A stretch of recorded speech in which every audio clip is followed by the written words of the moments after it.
Olá, é um prazer te receber nesta aula e este curso se intitula Tópicos de Metodologia Científica.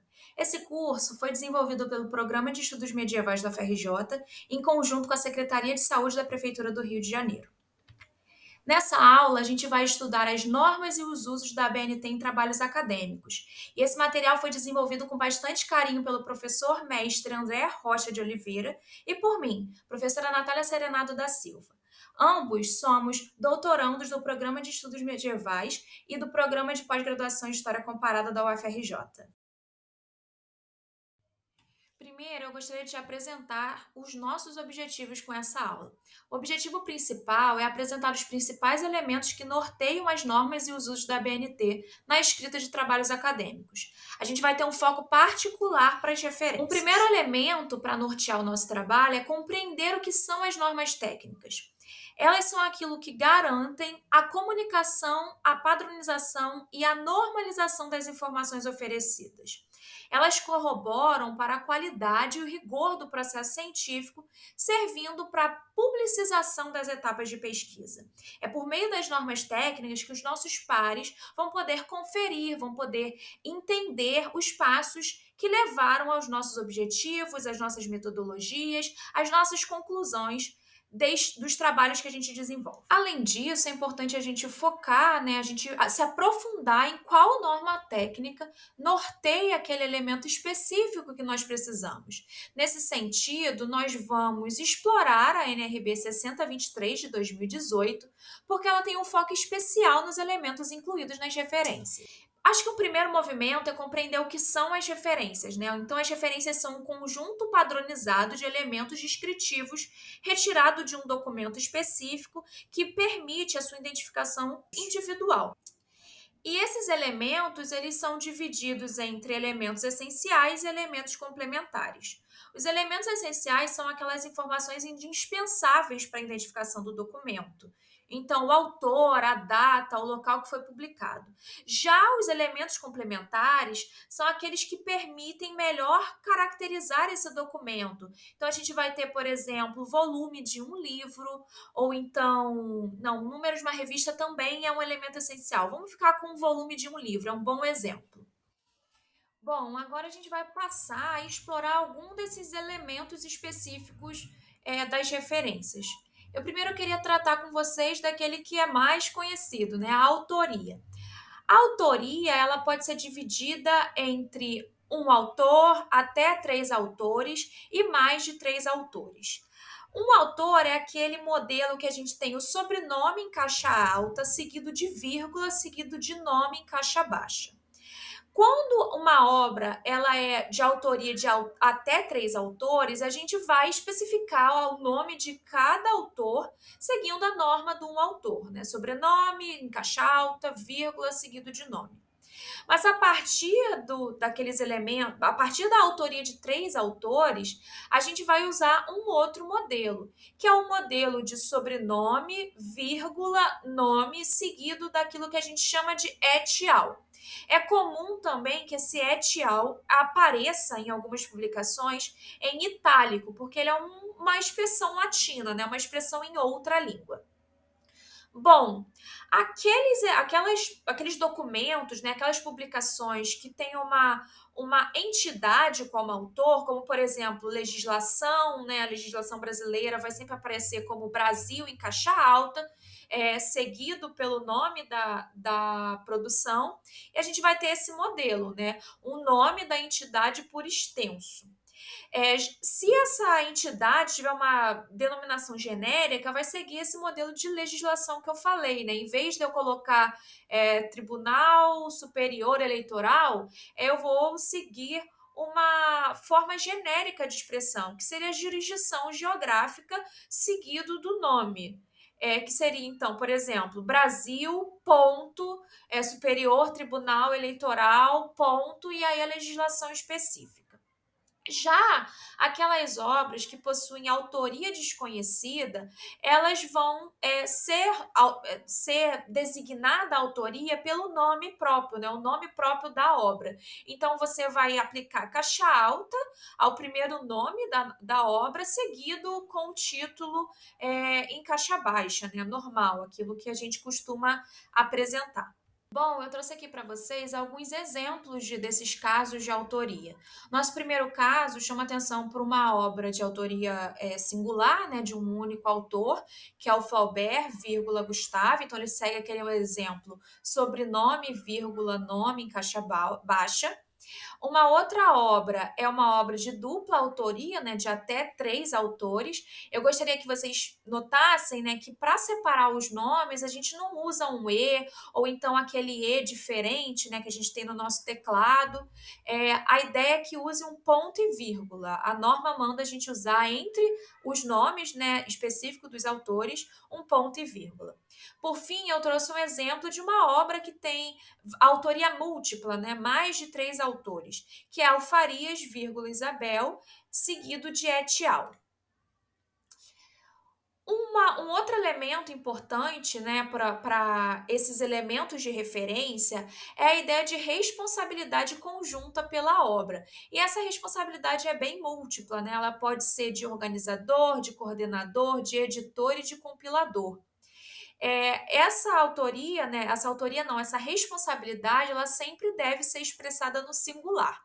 Então, quando é o caso de organizador, a gente tem o org, né, a sigla org depois do nome do organizador ou dos organizadores, cord para coordenador, ed para editor e compre para compilador. Trouxe aqui um exemplo para a gente poder ver esse movimento, né? Que é o Levi, vírgula, G, ponto e vírgula, que é também, né, separado por dupla responsabilidade, então também usaremos ponto e vírgula, seguido de org. E aí a gente tem os outros elementos das referências. Bom, um outro elemento bem importante para a gente construir essa referência segundo a NRB 6023 são o título e o subtítulo, né? Esse título e o subtítulo, o caso do subtítulo quando houver, constituem um elemento central que aparece depois da autoria. O título da obra sempre deve estar destacado. Aí você vai utilizar uma seleção, né, que você vai usar em todo o seu texto, toda a sua apresentação, todo o seu produto, que é se você vai escolher o negrito, o itálico ou o sublinhado. Lembrando que o itálico ele também é usado para palavras e expressões em outras línguas. Já o subtítulo, quando houver, ele não será destacado, ele não vai receber negrito, itálico ou sublinhado. Por fim, o título, né, e o subtítulo, eles vão precisar ser separados. Eles vão ser sempre separados por 2 pontos.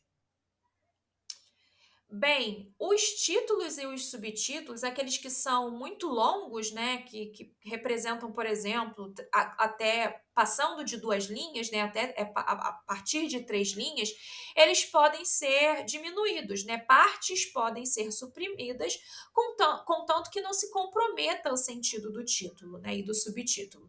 Então, essas expressões, né, essas supressões, mais especificamente, precisam ser suprimidas por 3 pontos, reticências, né? Com relação às referências de periódicos como um todo, o título sempre será o primeiro elemento das referências bibliográficas. Então, ele não vai ser o título, por exemplo, do seu artigo publicado em revista. Ele vai ser o título da revista publicado, né? Então, a referência bibliográfica, especificamente, o elemento de referência bibliográfica será a revista, né? O nome da revista. Bom, eu trouxe aqui alguns exemplos de títulos e subtítulos.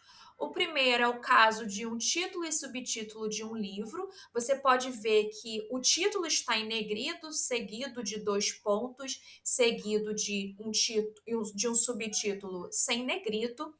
Um outro caso é uma obra sem título, né? Você pode ver que trabalhos apresentados está dentro de colchetes. Outro caso é de um artigo publicado em uma revista, que o título da obra em específico é o nome da revista, não o nome do artigo especificamente. Bom, um outro elemento dessas referências é a edição. A edição é um caso, assim como o volume e também o subtítulo, de um elemento que não é obrigatório, né, que não é essencial. É, porque depende da obra em específico, não é toda obra que vai ter mais de uma edição. Quando houver a indicação de uma edição, ela deve ser transcrita valendo-se das abreviações e dos numerais é, de acordo com a língua do documento. Em inglês, por exemplo, a gente tem a apresentação do número seguido de um TH para edição. Em português já não é o caso, a gente segue na nossa língua, né, na apresentação dos documentos escritos em português, o número seguido de ponto, seguido de ed, como está aqui no exemplo, Garcia Horton, Comunicação e Prosa Moderna. Um outro elemento importante para construir a nossa referência é o local. Esse sim é um elemento específico, né? Ele é um elemento obrigatório na construção das nossas referências, pelo menos para os casos de livros. Esse local ele é sempre a cidade em que se encontra a editora responsável pela publicação. Ela sempre precisa ser indicada no documento e ela sempre vai precisar ser indicada nas nossas referências. Caso a cidade possua homônimo em outros estados ou em outros países, por exemplo, em caso de estados, a gente tem a cidade de Anchieta, que tem em São Paulo, mas também tem na Bahia. A gente precisa indicar em qual estado ou país aquela cidade é designada, né? Para o caso de país, a gente tem, por exemplo, Cambridge, que em ambas cidades a gente tem universidades importantes e que publicam, né? Que tem editoras. Então é comum que Cambridge seja seguido do país, né? Estados Unidos ou Inglaterra, né? Precisa se acrescentar essa informação, seguido o nome da cidade, vírgula e o nome do país. Caso de haver mais de um local para a editora, né, para uma editora específica, a gente sempre indica o primeiro nome ou o mais destacado. Não sendo, também existem os casos de que não é possível indicar um local determinado, então a gente vai usar a seguinte designação, né? Um colchete seguido de S.L. colchete para esses lugares, para essas publicações que não possuem uma determinação de local, não possuem uma cidade determinada. Eu trouxe aqui alguns exemplos deste tipo de local, né?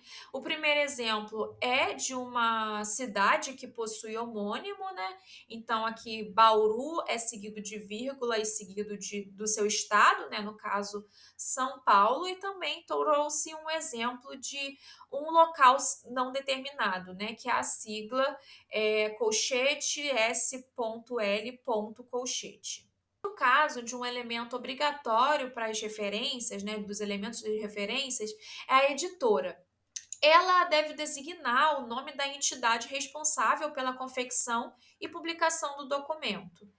É comum acontecer alguns erros, né, para indicar a editora, como, por exemplo, indicar a natureza jurídica da editora. A gente sempre vai suprimir a natureza jurídica ou comercial dessa entidade.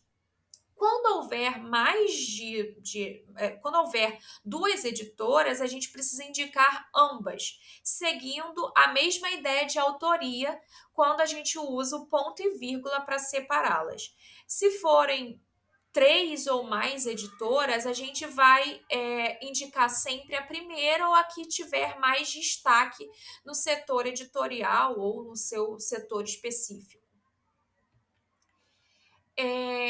Quando não for possível indicar a editora, assim como a gente colocou para o caso de não indicar o local, a gente vai expressar isso numa sigla bastante parecida, que é o colchete seguido de S.N. Fecha colchete. Se não for possível nem indicar o lugar, nem a editora, a gente vai usar uma expressão mais alongada no final da referência, que seria o S.L, S.N, fecha colchete. Eu trouxe aqui alguns exemplos, né? O primeiro exemplo é de mais de uma editora, que é eu especifico o local, né? Sigo 2 pontos, e sigo as editoras, né? Edição 70, ponto e vírgula, São Paulo, 2 pontos, Martins Fontes. Então vocês vão ver que tem tanto, a gente vai seguir sempre lugar, editora e repetir esse mesmo movimento, né, de lugar editora para o caso de 2 obras. Se não houver nem lugar nem editora, a gente vai expressar aquela sigla entre colchetes, né? SL 2 pontos SN, entre o nome da obra e a data. A gente viu, no caso do local e também da editora, esses elementos precedem aquilo que a gente chama de data. A data é essencial para a referência bibliográfica, ela deve sempre ser indicada, ela é um elemento obrigatório, né? Ela deve sempre indicar seja a publicação, a distribuição, como a impressão. Ela vai ser expressada em algarismos arábicos, não se usa algarismos romanos, por exemplo, é sempre nos arábicos. Sem nenhuma data especificada, registra-se uma data aproximada, pelo menos, né? Então, pelo menos a década, ou então o século, ou então uma data aproximada. Eu sei que ficou entre 80 e 85, por exemplo. A gente vai ver alguns casos específicos de como registrar uma data aproximada. Na referência de vários volumes de um documento específico, indica-se expressar a data mais antiga seguida de uma mais recente da publicação, separado por hífen. Um outro elemento que é bem importante é saber especificar uma data aproximada, porque é possível que você não saiba qual é a data específica daquele documento, mas tem alguns elementos para designar uma data aproximada. E a data é um elemento obrigatório, por isso é importante saber as regras para a especificação de uma data aproximada. Quando você tem certeza que foi em um ano ou no outro, né?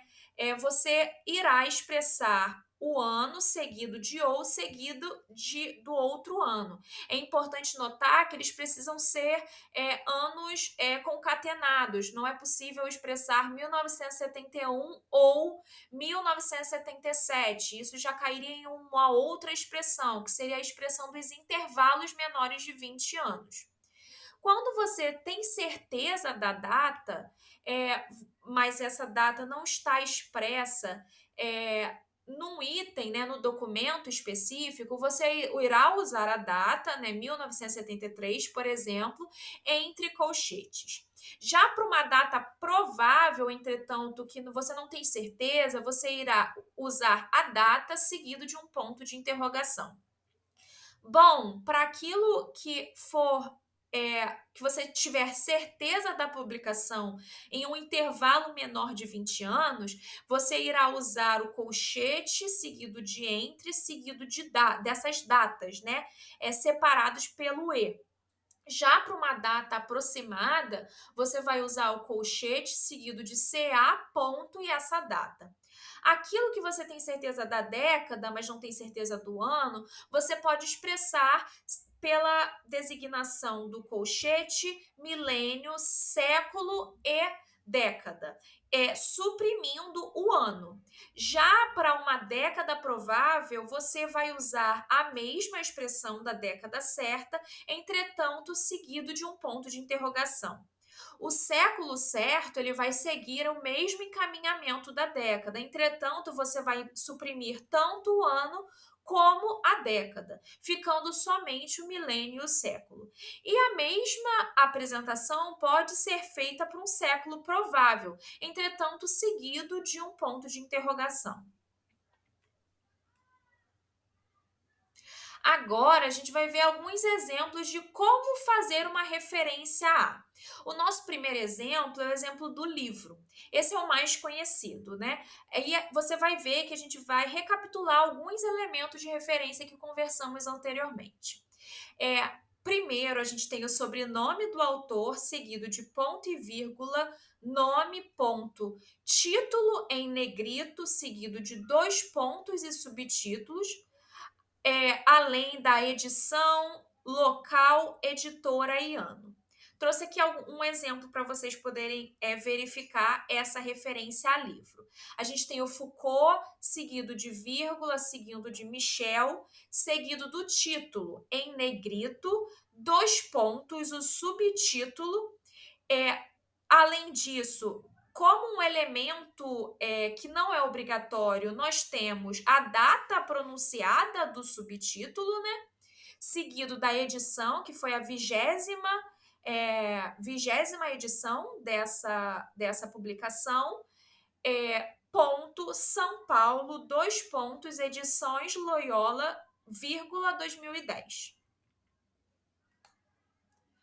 Um outro elemento importante é a expressão da parte de um livro, de um capítulo ou de um livro, né? Que a gente vai seguir a seguinte especificação: sobrenome do autor, vírgula, nome, ponto, título do capítulo. E aí a gente tem a inserção de um novo elemento, que é o ponto e o in, seguido de 2 pontos e a apresentação do nome do livro, né? Da referência do livro, como a gente expressou anteriormente. Após designar a referência do livro, você precisa inserir um ponto, não uma vírgula, nem um ponto e vírgula, como é comum a gente verificar em alguns erros de referência, e a paginação. A paginação ela deve ser expressa por P ponto paginação. Não são mais 2 P's, por exemplo.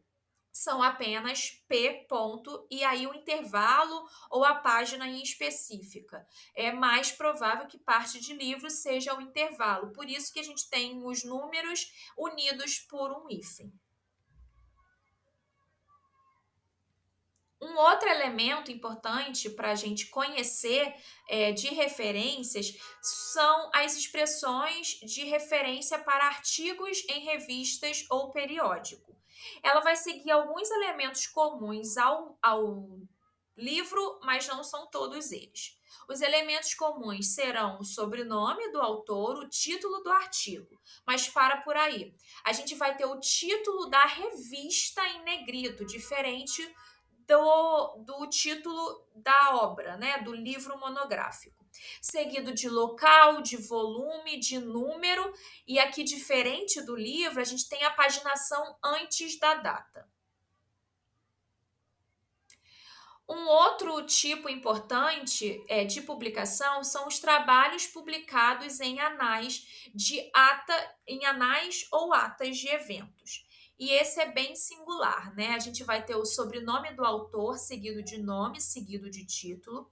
A gente também vai expressar este trabalho em específico a partir do in, né? Em 2 pontos. E aí, diferente do que a gente vê no livro, a gente vai ter o nome do evento, o número, o ano do evento, o local do evento, seguido de título do documento. E aí, para não, quando o nome for muito grande, né, o título do documento for muito grande, porque a gente costuma ter anais das atas do evento e repete o nome do evento. A gente usa as reticências, né? Seguido da data do local da publicação, desculpe pelo erro, 2 pontos, editora, ano da publicação e paginação.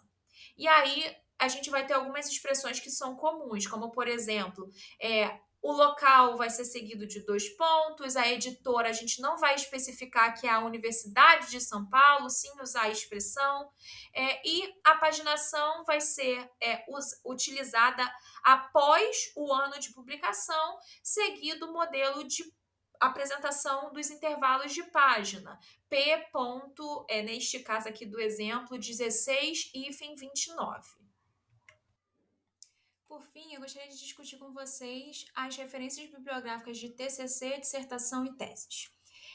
Essa daqui também tem uma peculiaridade. Ela precisa apresentar alguns elementos que outras referências bibliográficas não apresentam. Ela começa, assim como as outras referências, pelo sobrenome do autor, seguido de nome, e do título da obra, seguido de subtítulo.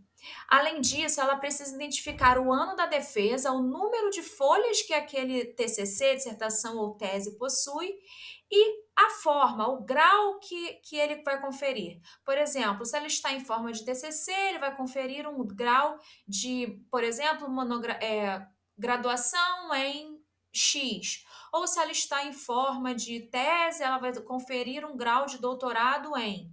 Além disso, ela vai ser seguida da faculdade em que se produziu o TCC, a dissertação ou a tese, da universidade, bem como do local e o ano de entrega do mesmo. Agora a gente vai tratar especificamente de um elemento que está além da ABNT NRB 6023. A gente vai tratar das expressões latinas. Algumas expressões latinas são muito importantes para a construção de um trabalho acadêmico em ABNT.